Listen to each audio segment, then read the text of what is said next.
The month of November had a mix of new finds and rewatches, and looking back was an overall decent month of film. First, I rewatched Lost in Translation, which I had watched and reviewed at the start of the year in January. It's a good solid favourite of mine and one that I rewatched to admire the look and feel of.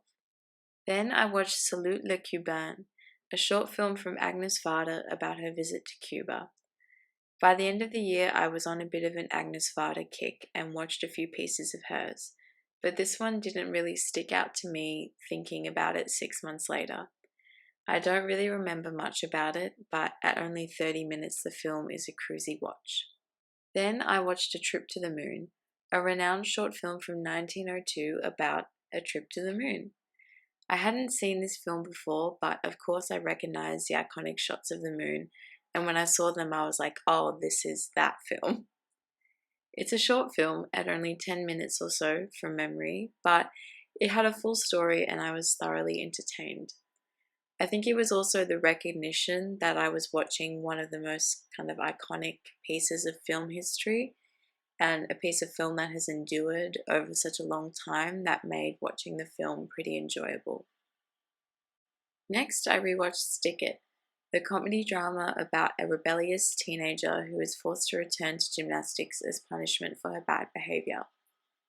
For a seemingly mid-tier, mid-2000s teen flick, this movie has surprisingly a lot of substance and grit.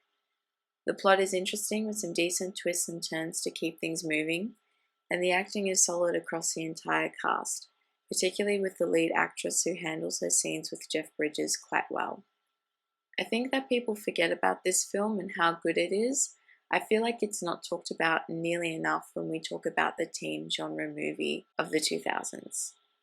Then I watched Minari, a drama about a South Korean family moving from California to Arkansas to make a better life for themselves through farming. Surprisingly, I didn't click with this movie as much as I thought I would. I'm not sure why, but for me this was a pretty standard watch. The standout for me, though, was the character of the grandma. I thought she was the strongest point of the movie, and I can understand why the actress was awarded Best Supporting Actress at the Academy Awards. To finish off the month, I watched 2 more Agnes Varda films, The Gleaners and I and Black Panthers. Black Panthers was good, but The Gleaners and I was excellent. The documentary is about the act of gleaning, which, to put it very simply, is the act of taking and foraging. The documentary takes us through how and why people glean, from the very literal gleaning of taking leftover produce from farms after crops have been harvested, to dumpster diving, to collecting and hoarding and antiquing, to the more figurative concept of gleaning ideas, stories, and memories. In her quintessential approach, Varda covers all these things with sincerity, honesty, and playfulness, and so far it has been my favourite work of hers. As always, thank you for watching and listening in to my recaps. I'll see you in the next video for the final month of 2022 recaps. Let me know in the comments below if you've seen any of the films and what you thought of them.